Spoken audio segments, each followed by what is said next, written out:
Bonjour Vincent Herouette. Bonjour Dimitri, bonjour à tous. Vincent, Donald Trump hier a fêté la récupération des pilotes dont les avions avaient été abattus par les Iraniens en fin de semaine dernière. Maintenant, il menace l'Iran d'une véritable escalade. Oui, alors le Donald en majesté, le matin très cash, pendant la chasse aux œufs dans le jardin, traitant d'imbéciles ses concitoyens qui s'impatientent et d'avouer: si ça ne tenait qu'à moi, je prendrais le pétrole iranien et je ferais beaucoup d'argent. Monnaie, monnaie, monnaie, a-t-il déclamé avec en fond sonore la musique de la fête foraine. Et puis le soir, au cours de la conférence de presse, flanqué de son secrétaire à la guerre et du patron de la CIA, Donald Trump a été le père La Victoire, le commandant en chef qui fête ses troupes.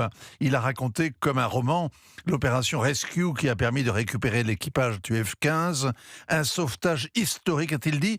Et c'est vrai, on n'a jamais vu autant de moyens déployés pour un équipage tombé en terre ennemie. 170 appareils, 48 ravitailleurs en vol, 200 commandos. C'est la puissance sans égale de l'armée américaine en action.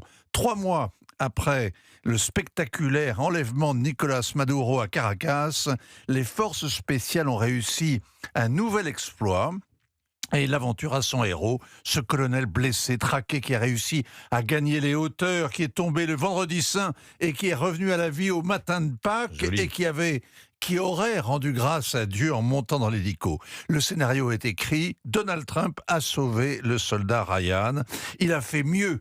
Il a lavé l'affront de 1980, le fiasco de l'armée américaine en Iran qui avait échoué à libérer le personnel de son ambassade pris en otage. L'expédition s'étant soldée par la mort de 8 soldats, la perte de 6 hélicos, d'un C-130 et la honte de Jimmy Carter. 46 ans après, les Américains ont donc pris leur revanche. Et on sentait hier la fierté et le soulagement de Donald Trump.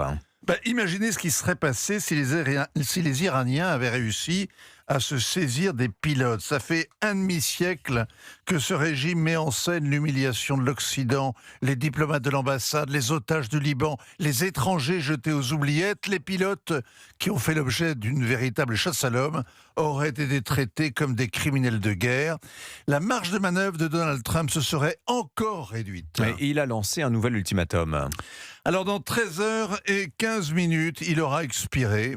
Si la liberté de circulation n'est pas rétablie dans le détroit d'Ormuz, l'enfer se déchaînera sur l'Iran, ses installations électriques, ses ponts, etc. Et qu'importe si c'est contraire aux lois ordinaires de la guerre, selon Donald Trump, le vrai crime de guerre serait de laisser les mollahs se doter de l'arme nucléaire et continuer à massacrer des manifestants.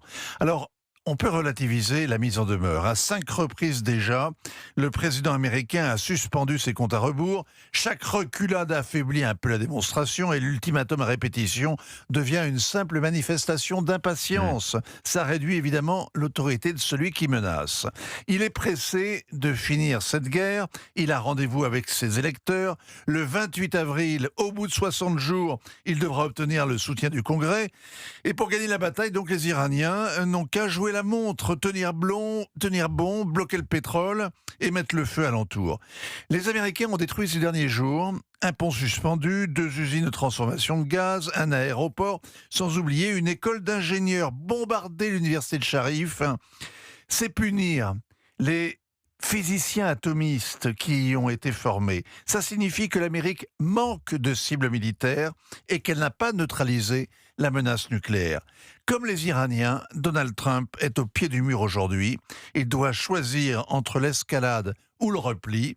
Le sauvetage du week-end lui permettrait quand même de sortir la tête haute et de sauver la face. Oui, signature Europe 1, ainsi va le monde. Merci beaucoup Vincent Herouette.